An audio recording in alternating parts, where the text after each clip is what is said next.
درود شریف پڑھ لیں۔ اللہم صلی علی سیدنا محمد وعلی آل سیدنا محمد وبارک وسلم۔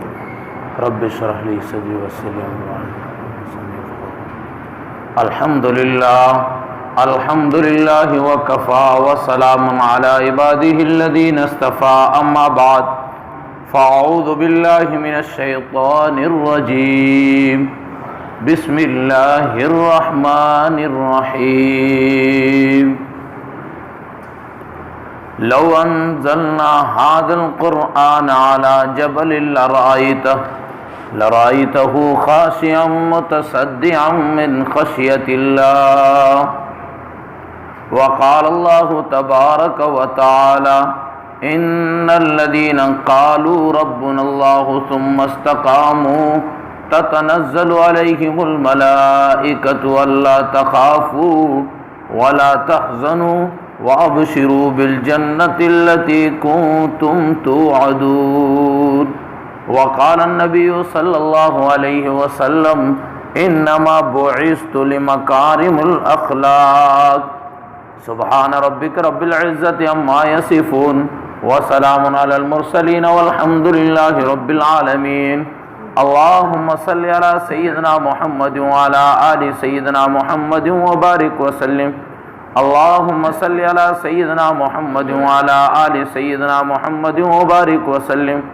اللهم صل على سيدنا محمد وعلى آل سيدنا محمد وبارك وسلم۔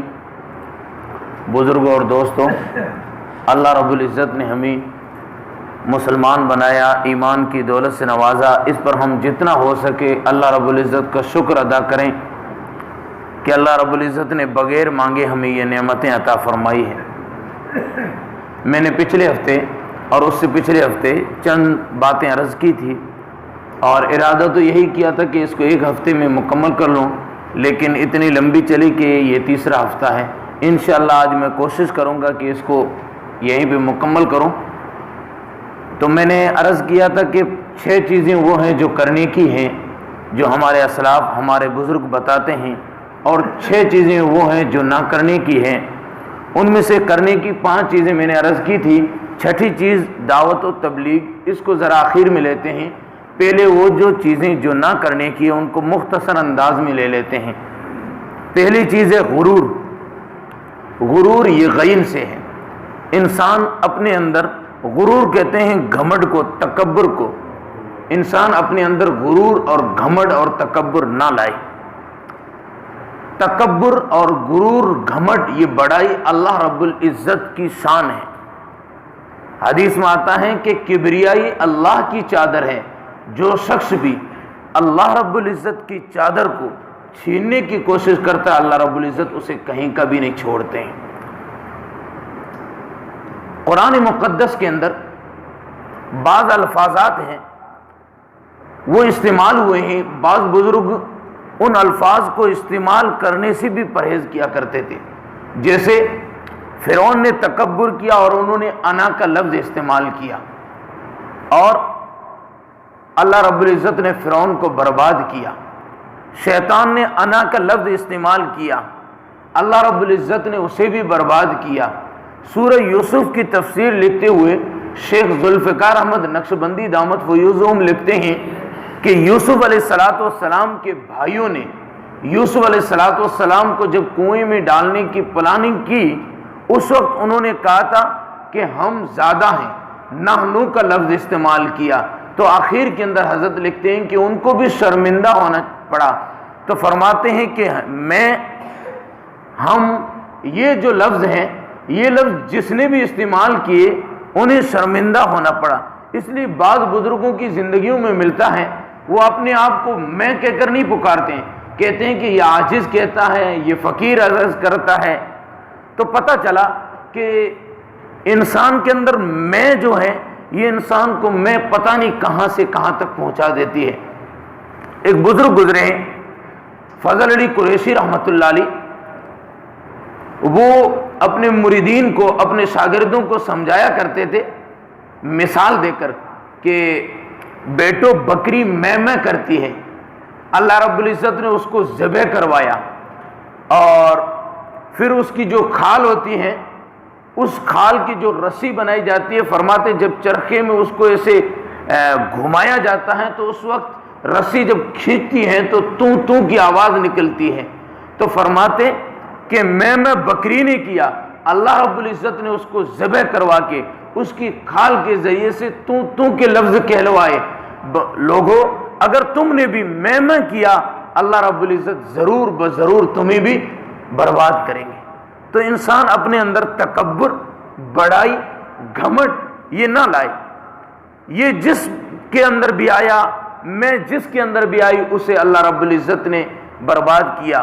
قوم سمود، سورہ ہود کو اٹھا کر دیکھیں، اللہ رب العزت نے وہاں پہ قوموں کا ذکر کیا ہے۔ تو قوم سمود نے کہا کہ یہ دیکھو یہ جو باغات ہیں، یہ جو پانی ہم نے اکٹھا کیا ہے، یہ ہم نے ہماری سوچ کی وجہ سے کیا ہے۔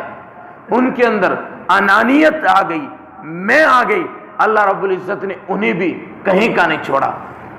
علامہ شبلی رحمۃ اللہ علیہ بہت بڑے بزرگ گزرے، ان کے جو پیر تھے، ان کے جو شیخ تھے، ان کا نام تھا عبداللہ اندلیسی رحمۃ اللہ علیہ۔ میں چاہ رہا تھا مختصر کروں، یہ چلو چل پڑیے تو اس کو بھی سنا دیتے ہیں۔ عبداللہ اندلیسی رحمۃ اللہ علیہ کہتے ہیں بہت بڑے یہ اللہ والے تھے۔ ایک دن یہ گزر رہے تھے، دیکھا عیسائیوں کے جو معبد خانہ ہے اس کو دیکھا، دیکھ کر دل میں سوچنے لگے کہ یہ کیسے بے وقوف ہے، اللہ کو چھوڑ کر لوگوں کے پیچھے پڑے ہوئے ہیں۔ اللہ رب العزت نے ان کے دل میں الہام فرمایا، تم کون ہوتے ہو؟ تمہیں ہدایت ہم نے دی ہے اور انہیں گمراہی جو نصیب ہوئی ہے یہ تو ہم ہیں، تم کون ہوتے ہو ان کو بیوقوف کہنے والے؟ وہ کہتے ہیں کہ میرے دل سے ایک پرندے کے مانند کچھ اڑا اور وہ آگے گئے، دیکھا ایک کنویں کے اوپر عیسائی کچھ لڑکیاں پانی بھر رہی ہے، اس کی ایک لڑکی پر نظر پڑی، مریدین سے کہا جاؤ تم یہاں سے چلے جاؤ۔ یہ ان کے پیچھے روانہ ہوا، اس کے گھر پہنچا، اس کے باپ سے بات کی، کہا کہ میں تیری بیٹی سے شادی کروں گا۔ اس نے کہا بھائی ہماری شرط یہ ہے، ہم عیسائی ہیں تم مسلمان ہو، تمہیں عیسائی بننا پڑے گا۔ تو اس نے کہا ٹھیک ہے منظور ہے۔ اللہ کی پکڑ دیکھیں۔ تو بہرحال اس نے عیسائی مذہب بھی قبول کر لیا۔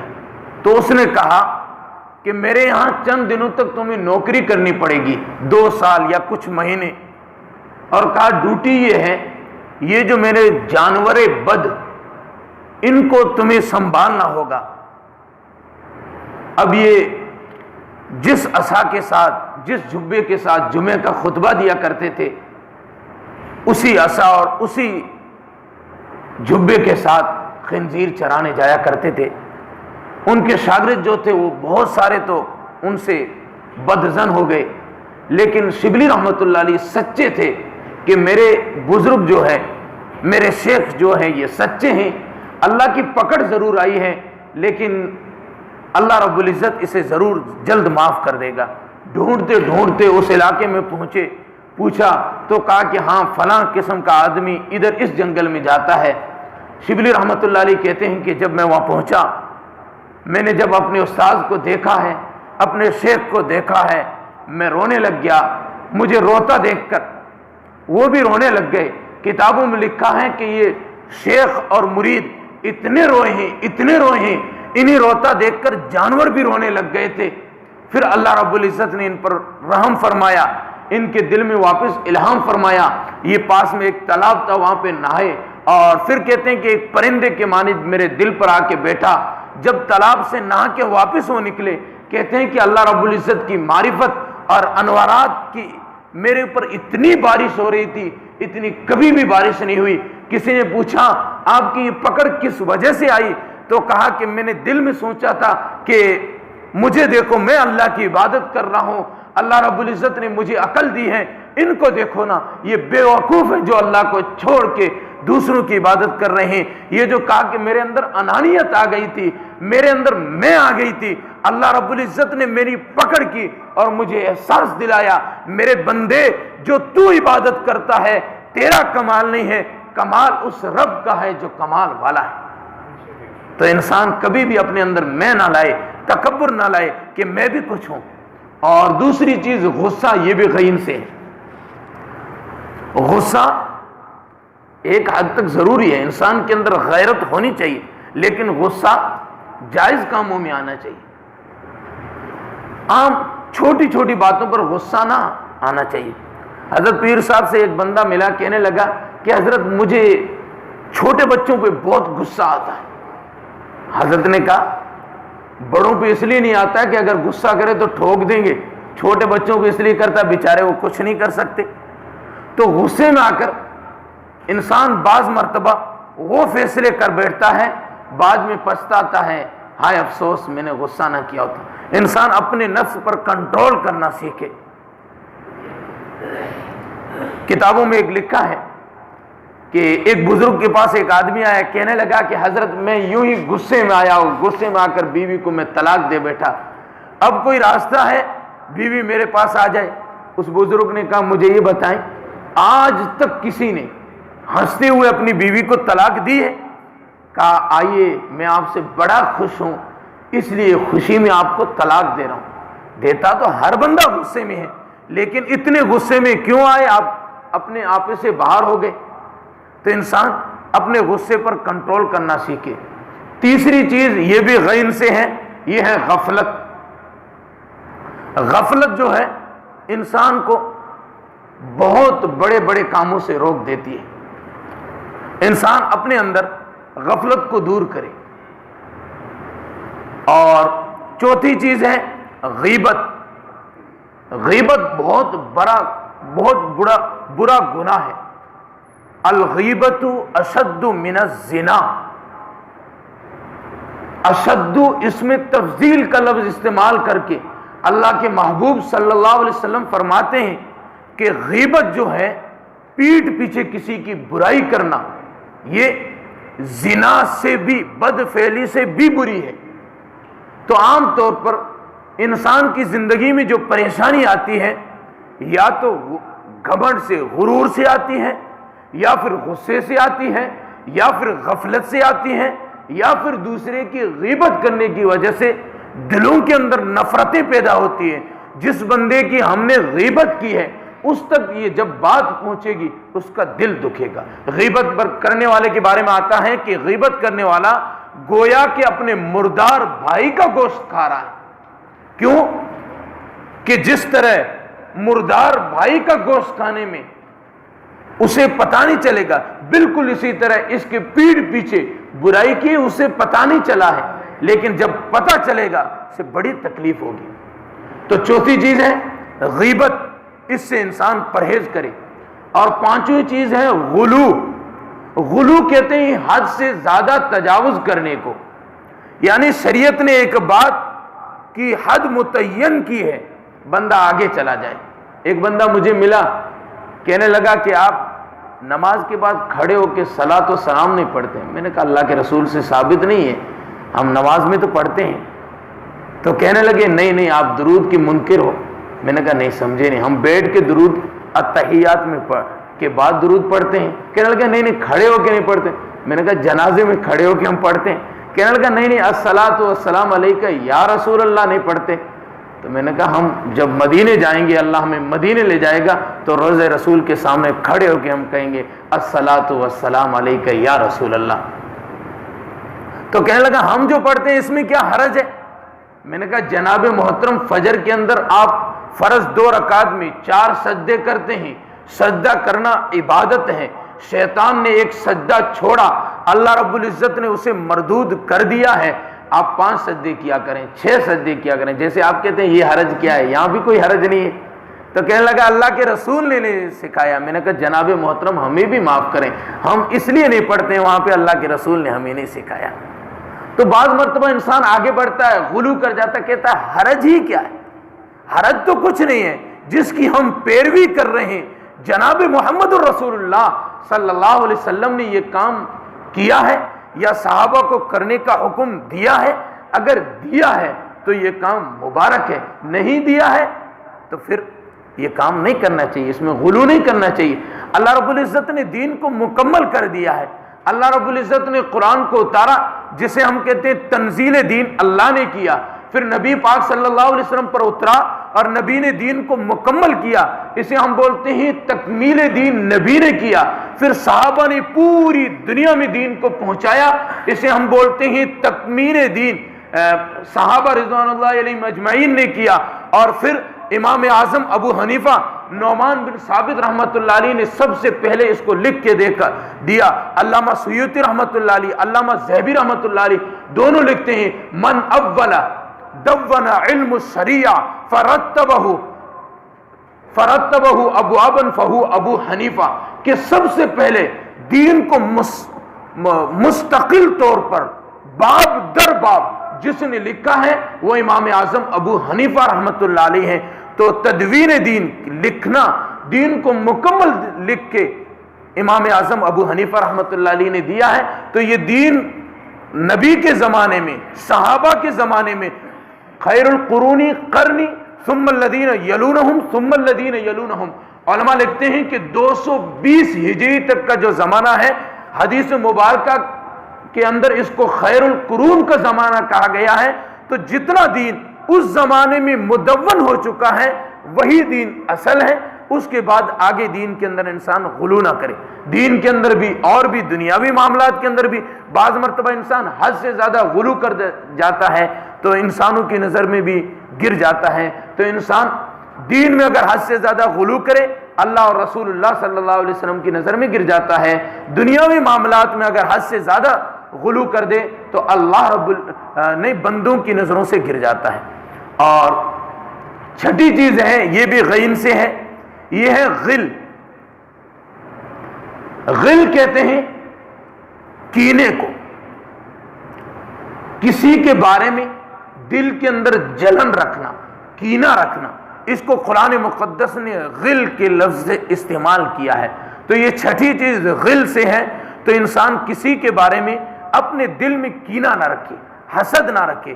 اس موضوع پر میں پہلے بھی مختصر عرض کر بھی چکا ہوں کہ انسان یہ سوچ لے کہ یہ ہنس رہا ہے، اسے میں کب رلاؤں مجھے چین آئے، تو اللہ رب العزت موت سے پہلے ضرور بضرور ہمیں بھی رلائیں گے۔ کسی کو ہنستا دیکھیں تو دل کے اندر حسد نہ لائیں، کینہ نہ لائیں، بلکہ دعا دیں اضحک اللہ سنک، اللہ رب العزت تمہیں ہمیشہ ہنستا رکھے۔ ہم نے دوسرے کو دعا دی ہے، اللہ رب العزت اس کی برکت سے ہمیں ہمیشہ ہنستا رکھیں گے۔ تو عام طور پر وہی پریشان ہوتا ہے جو دوسروں کو پریشان کرنے کی فراق میں ہوتا ہے کہ یہ ہنس رہا ہے، اسے کب میں بے چین کروں۔ تو عام طور پر خود کا بھی چین خراب اور دوسروں کی بھی نیند خراب۔ اس وجہ سے انسان اپنے دل کو وسیع رکھے، دل کے اندر کسی کے بارے میں کینہ نہ لائے۔ تو 6 چیزیں میں نے جو عرض کی جس سے انسان اگر بچے تو انسان کی زندگی کامیاب بن سکتی ہے۔ پہلی چیز غرور، غصہ، غفلت، غیبت، غلو، غل، یہ 6 چیزیں ہیں، انسان اس سے بچ جائے تو انسان کی زندگی کامیاب بن جائے گی۔ 5 چیزیں میں نے وہ عرض کی تھی، 6 نمبر میں سے ایک رہ گئی تھی، دعوت و تبلیغ۔ تو چھٹی چیز جو کرنے کی ہے وہ ہے دعوت و تبلیغ۔ اس امت محمدیہ صلی اللہ علیہ وسلم پر اللہ کا انعام ہے، اللہ رب العزت نے اس امت کو نبی کی رحمت کی وجہ سے پوری امت کو داعی بنایا ہے۔ انبیاء علیہ السلام کا آنا رحمت ہے۔ تو ہمارے نبی جب آئے اللہ رب العزت نے انبیاء علیہ السلام کے سلسلے کو روکا، وجہ کیا ہے؟ مفسرین لکھتے ہیں چونکہ ہمارے نبی رحمت للعالمین ہے، پوری دنیا کے لیے رحمت ہے، تو انبیاء علیہ السلام کا آنا رحمت تھا۔ اللہ رب العزت نے اس رحمت کو عام کر دیا، ہر امتی کو دائی بنا دیا۔ قرآن مقدس کے اندر ایک جگہ ان کی صفت بیان کی ہے، فرمایا ان الذین قالوا ربنا اللہ ثم استقاموا تتنزل علیہم الملائکۃ الا تخافوا ولا تحزنوا وابشروا بالجنۃ التی کنتم توعدون۔ وہ بندے جنہوں نے کہہ دیا کہ اللہ ہمارے رب ہیں اور پھر اس پر ڈٹ گئے، فرشتے آتے ہیں انہیں کہتے ہیں کہ ڈریے نہ، غم نہ کیجئے، جنت کی بشارتیں لے لیجئے۔ تو جو شخص اللہ رب العزت کے ایک ہونے کا اقرار کر لیتا ہے، پھر اس پہ ڈٹ جاتا ہے، بڑی سے بڑی مشکل حالات میں ڈٹ کے اس کا مقابلہ کرتا ہے، تو اللہ رب العزت اس کو دنیا کے اندر بھی جنت کی بشارتیں عطا فرما دیتے ہیں۔ یہ امت دعوت ہے۔ اس امت کو امت خیر امت کہا گیا ہے۔ کس بنیاد پر؟ کہ ان کے پاس عقل زیادہ ہوگی، یہ سائنس پڑھے گی، نہیں، اس بنیاد پر کہ یہ امت دعوت دینے والی ہے، اس بنیاد پر اللہ رب العزت نے ہمیں خیر امت کہا ہے۔ موسیٰ علیہ السلام نے اس امت میں آنے کی جو خواہش ظاہر کی ہے، اس کی وجہ یہ ہے کہ یہ امت دعوت ہے، یہ خیر امت ہے۔ اس وجہ سے موسیٰ علیہ السلام نے اس امت میں آنے کی خواہش ظاہر کی تھی۔ عیسیٰ علیہ السلام نے دعا کی تھی، اللہ رب العزت نے عیسیٰ علیہ السلام کی دعا کو قبول کیا، وہ ضرور تشریف لائیں گے۔ تو اس دین کی دعوت کو نبی نے صحابہ تک پہنچایا، اور صحابہ رضوان اللہ علیہم اجمعین نے اس دعوت کو پورے عالم میں پہنچایا ہے۔ اور یہ محنت چلتے چلتے ہم اور آپ تک پہنچی ہے۔ اگر ہم نے آگے نہ پہنچائی اس محنت کو، ہم نے اگر یہ دین آگے نہ پہنچایا، کل قیامت کے دن ہمارا بھی گریبان پکڑا جائے گا کہ تم تک جو دین پہنچا تھا بڑی مشقتوں کے ساتھ، محنتوں کے ساتھ پہنچا تھا، لیکن اللہ محتاج نہیں ہے۔ اگر ہم اس کام میں لگیں گے، اپنے آپ کو لگائیں گے، اللہ رب العزت ہم سے کام لے لے گا۔ اگر نہیں لگائیں گے تو اللہ رب العزت چاہے تو مچھر سے بھی کام لے لیتا ہے۔ شیخ الحدیث مولانا محمد زکریا فضائل اعمال والے مسجد نبوی میں بیٹھ کر سورہ اخلاص کی تفسیر لکھتے ہوئے ترجمہ کرتے ہیں، اللہ رب العزت کا نام جو صمد ہے، صمد کہتے ہیں بے نیاز کو۔ پھر سنسکرت زبان کے اندر شیخ الحدیث رحمت اللہ علیہ فرماتے ہیں اس کا معنی ہے البیلی ذات۔ فرماتے ہیں البیلی اس کو کہتے ہیں جس کے لیے اس کا معشوق، جس کا عاشق تڑپتا رہے اور وہ اس کی پرواہ نہ کرے۔ اللہ رب العزت صمد ہے، بے نیاز ہے، البیلی ذات ہے، اسے کسی کی بھی پرواہ نہیں۔ اگر ہم کام کریں گے یہ ہمارے لیے اچھا۔ شکستہ دل سے جو آہ نکلے، فرش کیا عرش بھی کانپ اٹھے گا۔ درے کفن جو نہ ہوگا ایک دن ٹوٹ کر رہے گا۔ کسی کے روکے سے یہ پیغام حق کب رکا ہے جو اب رکے گا۔ چراغ ایمان تو آندھیوں میں جلا ہے، جلا کیا کرے گا۔ ایک زمانہ وہ بھی آیا تھا جب تاتاریوں نے مسلمانوں پر حکومت کی تھی، اور ان کا اتنا دبدبا تھا کہ ایک تاتاری عورت اگر مسلمان مرد سے کہتی یہیں رک جاؤ، اور وہ گھر جاتی، خنجر لا کے اس کا قتل کرتی، ہمت نہیں ہوتی تھی کہ وہاں سے چلا جائے۔ لیکن پھر اللہ رب العزت نے سید احمد دربندی رحمت اللہ علیہ، جن سے اللہ رب العزت نے پھر دوبارہ یہ کام دعوت و تبلیغ کا لیا، اور انہی کی محنت کی بنیاد پر تاتاری شہزادے نے اسلام قبول کیا۔ اللہ رب العزت نے پھر دوبارہ پوری دنیا کے اندر مسلمانوں کی حکومت کو لوٹا دیا۔ پھر وقت نے پھر انگڑائی لی، پھر زوال آیا، لوگ سمجھتے رہے کہ اب کون ہے جو اس دعوت کی محنت کو کرے گا۔ اللہ رب العزت نے پھر احمد ہی کے نام سے سرہند سے مجدد الف ثانی رحمت اللہ علیہ کو اٹھایا، اور انہوں نے اس دعوت و تبلیغ کی محنت کو کیا اور پورے عالم کے اندر اس محنت کو پھیلا دیا۔ پھر یہ محنت چلتی رہی۔ شاہ ولی اللہ محدث دہلوی رحمت اللہ علیہ کا زمانہ آیا ہے اور انگریز آیا ہے۔ انگریز نے پھر اس محنت کو دبانے کی کوشش کی ہے، اور انہوں نے پادریوں کو بلایا اور گھر گھر میں جا کر وہ اپنے مذہب کی تعلیم دیتے کہ لوگوں کو مسلمانوں سے عیسائی بنایا جائے۔ اللہ رب العزت نے پھر درویش قاسم نانوتوی کو پیدا کیا، اور انہوں نے دارالعلوم دیوبند کو بنایا، اور اسی دارالعلوم دیوبند کے پہلے شاگرد شیخ الہند محمود الحسن دیوبندی رحمت اللہ علیہ اٹھے، اور انہیں کے شاگردوں میں کوئی اشرف علی تھانوی خانقاہ میں جا کے بیٹھا، اور کوئی حسین احمد مدنی سیاست میں چلا گیا، اور کوئی اٹھا جو ابو بکر صدیق کے خاندان سے تھا، جسے دنیا الیاس دہلوی کے نام سے جانتی ہے، اور انہوں نے پھر اس محنت کو دوبارہ سے کیا۔ اللہ رب العزت نے الیاس دہلوی رحمت اللہ علیہ کے اخلاص کی بنیاد پر اس محنت کو پورے عالم میں پھر سے پہنچا دیا۔ اگر ہم بھی محنت کریں گے، اس کام میں اپنے آپ کو لگائیں گے، ہمارے لیے یہ خیر کا سودا ہے۔ اللہ رب العزت مجھے بھی اور آپ کو بھی عمل کی توفیق نصیب فرمائے، اور اس دعوت والی مبارک محنت کو سمجھ کر اس میں لگنے کی توفیق نصیب فرمائے۔ وآخر دعوانا الحمدللہ رب العالمین۔